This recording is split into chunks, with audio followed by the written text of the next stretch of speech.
Good evening. This is Maestro Patella with a Dawn War II Retribution Elite modcast. Today we have a 1v1 on Ashes of Typhon. And our first player today is Kvek, playing as a freebooters Warboss. I don't know if that was actually a pirate accent, but we got the pirate Warboss from the campaign, which is so awesome. Look at that orky cutlass. But the Warboss, tanky melee hero with a pirate hat. He can really disrupt melee units with his stomp, and even with a bigger stomp. He's got a power claw, and one of the great things about him are those Warboss globals. Use your choppas and Ardboys, such powerful globals. Really good for winning engagements. Kvek's opponent is Tyger, playing as the Grey Knight Bro Captain. Yet another tanky melee hero. Cannot be suppressed, knocked down. He has the Canticle of Absolution, which is a very powerful ability. He needs to upgrade to get it, and he has also got some pretty good weapons. So here we go, 1v1 on Ashes of Typhon. You don't see this map as commonly these days, but it can still be a pretty good map. We have the Warboss right here just shooting with his custom shooter, which in a way is actually not bad. He does about, I believe, 10 DPS out of that, and he actually did do some decent damage just shooting at these Stormtroopers, but now he's taking too much damage. Still, he does do 100% fire on the move, so he should always be running toward his opponent so that he can eventually tie them up into melee, prevent them from doing their range damage. And now we have the Bro Captain taking on some Slugger Boys. So we got Tyger as the Bro Captain. Now Tyger is an absolute beast of a player. Tyger is... I don't know if people recognize his name as much as like Tex or Riku Toilali, but he is one of the very best Dawn of War II players around. Certainly at the moment, and possibly just period. He's really good. I think especially lately he kind of wasn't in a lot of the recent 1v1 tournaments. I think there were like a bunch of times when he overslept. I think he's an American, so for us Americans, we have to wake up like actually like in the morning to actually do these tournaments. Like I think one time I had to wake up at 8 a.m. When I was co-casting with Rupee to co-cast a tournament. 8 a.m. 8 a.m. But anyway, so Tyger's a beast of a player. I think the last time he was even in one of those 1v1 tournaments was the very first monthly Rumble, where I think he lost to Toilali in the finals. But he's just an absolute beast of a player. I feel like he's only got one speed, which is winning. There are times when he just kind of jumps into a team game with a bunch of mid-level players, and he kind of carries his entire team and destroys the other team, like almost by himself. And here he's playing as the Bro Captain, which in a way I'm actually a little disappointed to see that. I really want to see his Chaos Lord. I feel like I haven't even seen that in a while. So, I don't know. If you know what? If Tyger, if you're watching this and you got any replays of your Chaos Lord, please send them in. If anyone else happens to have replays of Tyger's Chaos Lord, please send them in. I want to cast it. Because here we got his Bro Captain. He's gone for a double Stormtrooper build. He's also got a Strike Squad. This is, I feel like, pretty standard. But Grey Knights are not exactly they're still not... Well, I mean, they've actually been around for like a year now, but the builds are still just not as established, not as well established for these races that have been around for more than just 1 year, that have been around for several years. Kvek, meanwhile, actually choosing to get double Sluggers as opposed to double Shooter Boys, which is, I do feel it's curious. Of course, the most typical is to get the double Shooter Boys, and I actually feel like that would work out really well. That is Ardboys on Shooter Boys, reducing the damage they take. But I actually feel like double Shooter Boys would work out very well in this matchup. Give you a lot of focus fire to force off the Bro Captain, as well as fully upgraded Shooter Boys are just going to outright beat these Stormtroopers. Whereas right now I feel like Sluggers could actually get focused down a lot on approach to the Stormtroopers, basically. And while also probably just losing to the Bro Captain.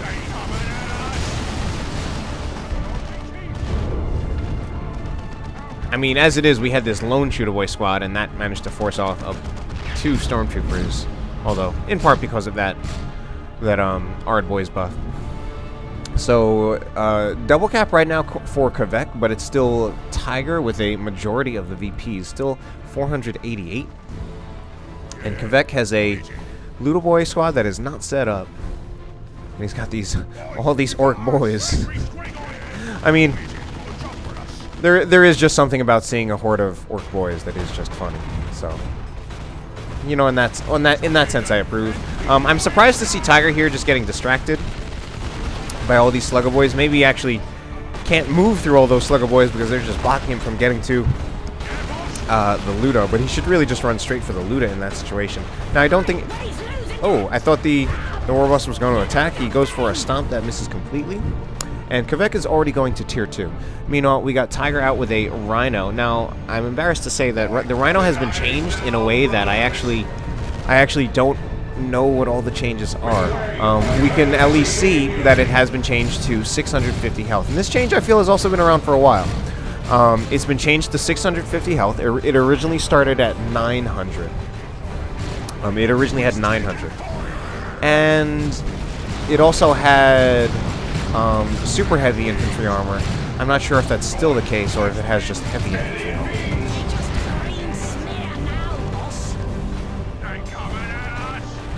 We have some orc boys just bashing generators. Kvek being very, very aggressive right now. Right in front of Tyger's base, bashing a bunch of generators. On the other side, we do have some stormtroopers trying to deal with this Ludoboy squad, but getting suppressed. They actually take out 2 of the models, but I don't think they're going to be able to get another one off. Maybe if they actually split up the stormtroopers, but actually, oh, and they're... Well, Rhino goes down. I thought maybe the strike squad was actually going to come out of the Rhino to try to flank that.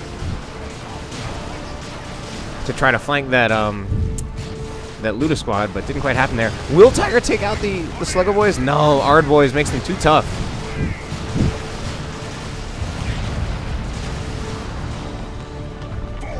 And we have a Warboss right here, has the Bang Bang Hammer, giving him 75 DPS melee, not power melee. Still does a lot of burst damage with this weapon, and you do get kind of like a stacking wah effect from each swing, which can be very powerful. Kvek now already with a Death Dread running around on the field. Running around with that Death Dread, and the Death Dread right now is completely uncountered. So what Kvek would really want to do here is put the burners and bits on this Death Dread, which he's doing it right now, and then make a run to the generator farm while it's still completely uncountered. Now, of course, I'm doing this from the perspective, I'm talking from the perspective of someone watching the replay. He does not know exactly how close or exactly how much of an advantage he has. But, I mean, part of the reason you get a Death Dread is kind of to rush it, to press that advantage, then bash a generator, to get a better advantage, to lock your opponent out of tier 3 while you yourself go get knobs. Attack ground to hit 2 generators at once, and still absolutely nothing to take out this Death Dread. And Stormtroopers cannot do anything. We have a Rhino building, probably to get a las cannon on it, which probably is a good choice. He'll get the las cannon, then he has some kind of ranged AV that he can use to damage and kite this Death Dread. Might even be going for a second Rhino, that's what I'm guessing, because we just saw his resources go down, but we can only see the unit that he's immediately building. But Tyger has suffered a bit in terms of losing a bunch of generators, both even before this Death Dread came out, and now especially after. Ooh, no, we got Purifiers to follow it up. Now, the problem is, he has the resource to get that las cannon, because it does not cost any power to upgrade. I was going to say, it looks like he doesn't have the resources to upgrade to a las cannon. But this las cannon does apparently cost 110 requisition, costs no power whatsoever, which is pretty nice. But we are talking about something right here that is kind of like, it's like a mini tank, and it's not as good as a full-on tank. It has no bolters, no kind of secondary weapon aside from its las cannon. And the las cannon itself does not do the damage of like a Predator or Chaos Predator las cannon. And in fact, it doesn't even do as much damage as a lot of the regular battle and autocannons from a lot of the other tanks. The regular Predator with the autocannon,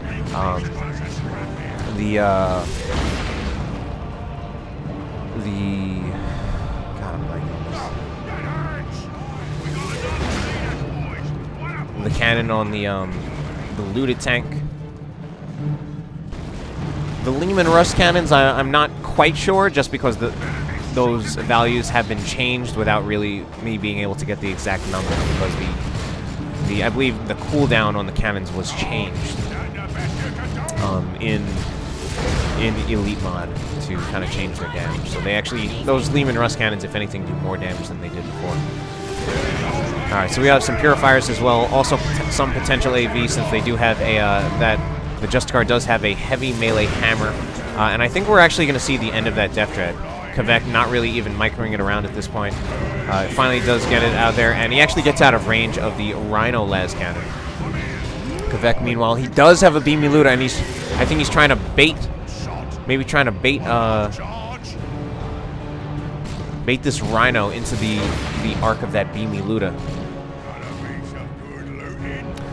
But Tyger, I mean, it was actually looking really terrible for Tyger before, when this Death Dread was out on the field uncountered. Kvek did do the right thing with that Death Dread. He did burn down a bunch of generators, so he did at least use it correctly and use it really the way he should have.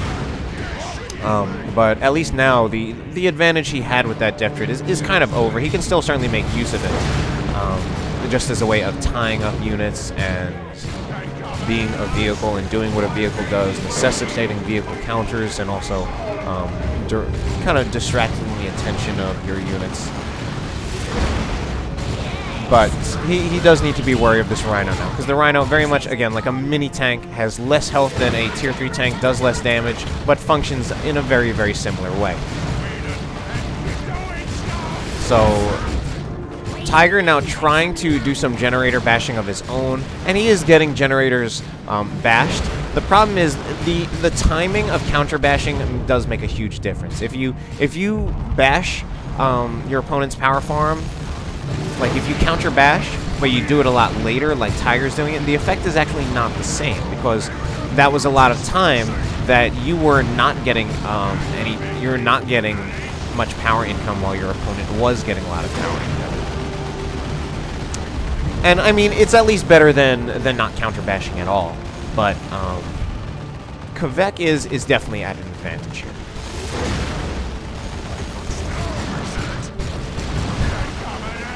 This Strike Squad Flamer does not manage to get the suppression off. Or do they even suppress? I mean, they probably do some courage damage, but maybe not enough to suppress all by themselves. Here we see the Warboss taking some hits from that Rhino. But this Rhino needs to get out of there. I think one hit. One hit goes off, and it down to 3 health. Wow, that was a really, really close call, because this Beamy Luda does a huge amount of burst damage. So, like, I was actually worried that just that one shot was going to take out the Rhino, and it came very, very close. Tyger still with a VP lead, but he does have to be very careful about basically that he's behind in tech, and he should know that he's behind in tech. He is a very experienced player, and again, you can't really know exactly based on, like, when you're not actually, like, looking at this replay view screen where you actually get to see both players' tech level. So he can't know exactly, but as a highly experienced player, he should have a sense. It should not even be that difficult, because he should know that he got his power bashed in Tier 1, and then he got his power bashed again in Tier 2. So he should know that Kvek is probably ahead, and he has not really been able to do comparable bashes to Kvek. So he should really know that, and he should be able to really just know that Kvek might be in Tier 3, and that he'll have to deal accordingly, just some way. And if we think about what he might have to deal with, certainly he might have to deal with knobs, of course. And he's actually choosing to get interceptors. I think he might actually be choosing to get that as a way of still dealing with this Death Dread. Because he's done well to kind of scare off the Death Dread, but obviously he hasn't taken it out. And the Death Dread is actually still just taking shots from the las cannon, while at the same time bashing generators. And, I mean, this las cannon, it isn't that powerful. It's only 20 DPS. 20 DPS. 20 DPS. And that is pretty low considering the Predator las cannons do over 50 DPS. I don't remember. It's over 50 DPS. And then even the Predator autocannons do 32 DPS. So just to give a sense of how relatively little the damage is of this Rhino. Uh-oh. It's going to be a dead Bro Captain, I think. And I mean, he's managing to survive with the health regeneration he's getting from Unending Purge. And wow. Unending Purge as well as Blessed Aegis. I feel like certainly without both of these, and perhaps even without the combination of these, I think he would have lost his Bro Captain there. That was some ridiculous health regeneration.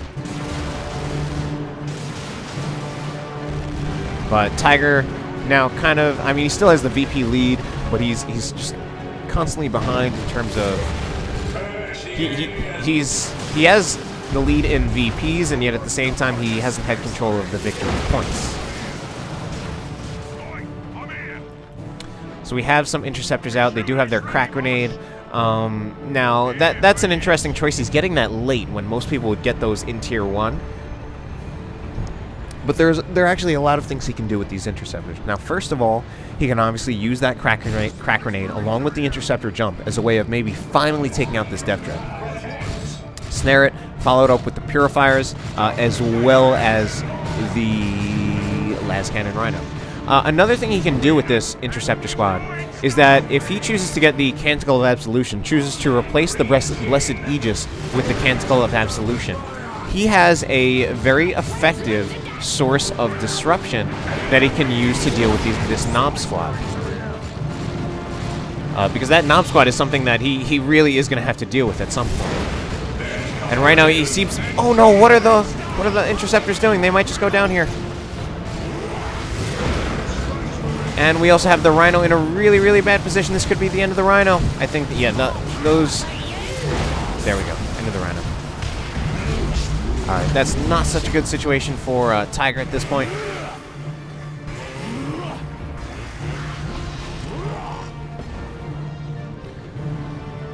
But if he has Canticle of Absolution along with these interceptors, he can disrupt the knobs. Maybe also the purifiers can do some decent damage to the knobs. But right now things are not looking so good for Tyger. We've got 100 points left. And only 100 points, 100 VPs left for Kvek. And Kvek with, frankly, a massive army, because he's got the unit tab is full, and he also has a Knob Squad that we can't even see. These, I don't know what those Slugger Boys were doing. They could have been attacking that Strike Squad and taking out more models. Strike Squad, I don't know, they really don't seem to scale that well. Another Strike Squad model goes down. Ouch. And there we go with some of the disruption. And he actually uses the Nemesis Warding Staff, which I feel is actually not good enough. Not going well for Tyger at all, actually. He's going to lose the interceptors? I think he's just barely going to get the interceptors out alive. Such a close call. One more hit from that Slugger Knife. He's going to take it out, and the interceptors get out of there alive. Kvek not happy about something, and I'm not even sure what. Wow. So, I think Tyger did surprisingly well there, all things considered.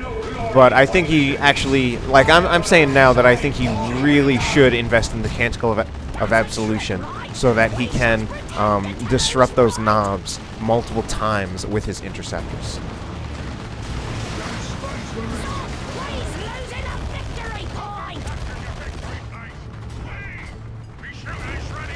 Because he did surprisingly well in that engagement, even without the Canticle of Absolution. I think with the Canticle of Absolution, that could really, really do good things for him. I think it would, aside from the Warboss doing the big stomp, I think it would otherwise put the engagements actually in Tyger's favor, certainly against the knobs.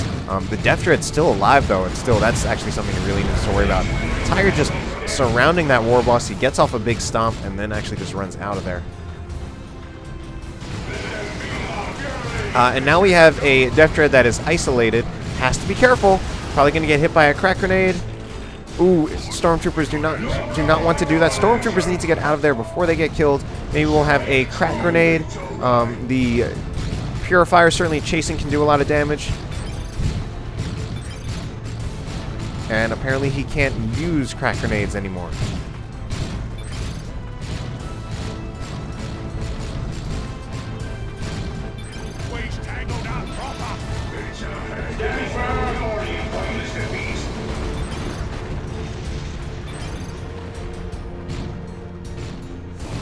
And interceptors apparently doing nothing. We got it, boss. We got it. What do you want with me? I can chasing you, mate.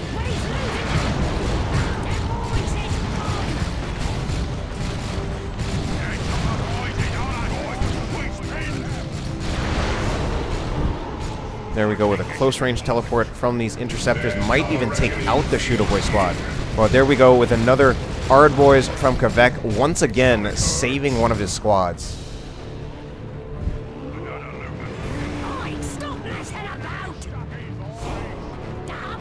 So I wonder what Tyger will get at this point. Tyger, oh, Tyger's not even in tier 3.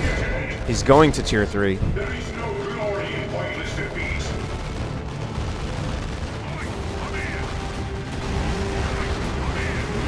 And ooh, Tyger constantly finding himself, I think because he's using his strike squad as a capping unit right now, doing a lot of back capping. He decapped this requisition as well as the PowerPoint. And these interceptors also in a very, very terrible position. Oh my god. And Tyger finding himself constantly having to retreat through an orc melee army, which is never good with the ridiculous amount of damage that they do. Interesting little fact. The base DPS for Slugga Boys with the Slugga Knob is higher than Knobs.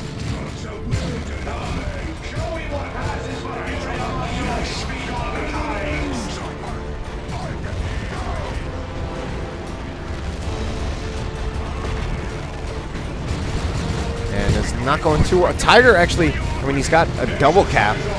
Kvek low on VPs despite all of the hard things that are going on for all of the things that are not going well for Tyger. And it looks like there a crack grenade finally went off and we might finally have a dead Death Dread. Maybe that was a little mind game telling Kvek that the crack grenades don't work and then throwing them. Because that time they actually worked. And now we have some interceptors who need to get the hell out of there. Get out of there. Oh, the Warboss went down. I thought that was the Bro Captain for a second. So Tyger back in this game with some good plays, but Kvek now actually has a double cap. He has he's holding 2 of the victory points. With the Nom still here and the Slugga Boys nearly dead.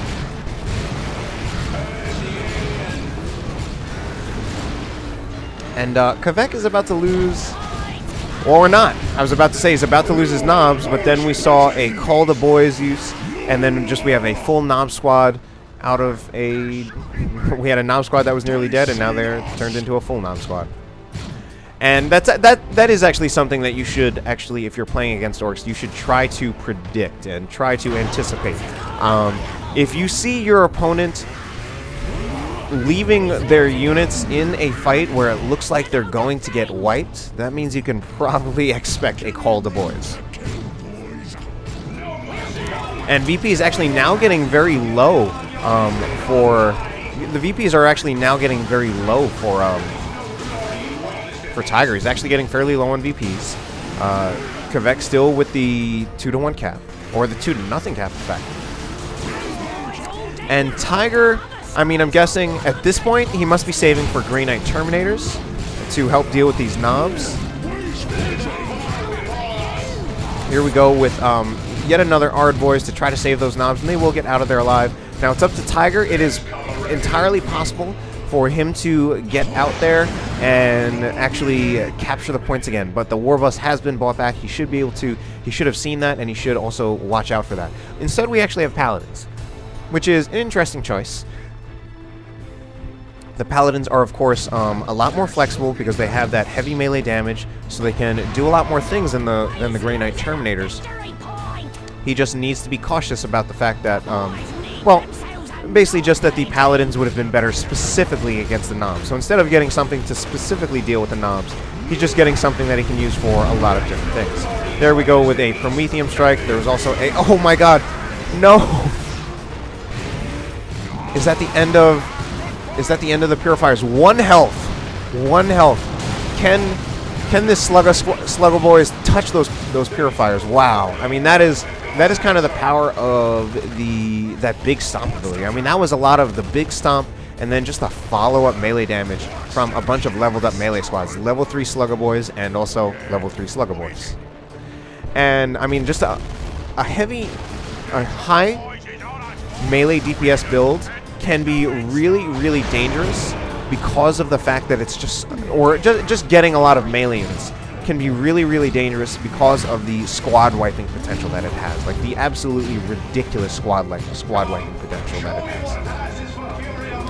has. Because you're just getting squads that do a huge amount of DPS and then they do bonus damage in retreat. So 1-to-1 cap. Unfortunately, not a good position for Tyger, where the non-captured victory point is Kvek's natural.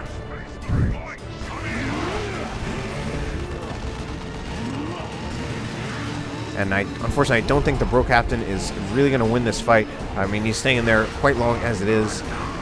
Chose not to get the Canticle of Absolution. I mean, the combination of the Unending Purge and the Blessed Aegis gives him a lot of survivability, especially in retreat, as we saw. And we have some stunned paladins that are capturing anyway. They capture through the stun.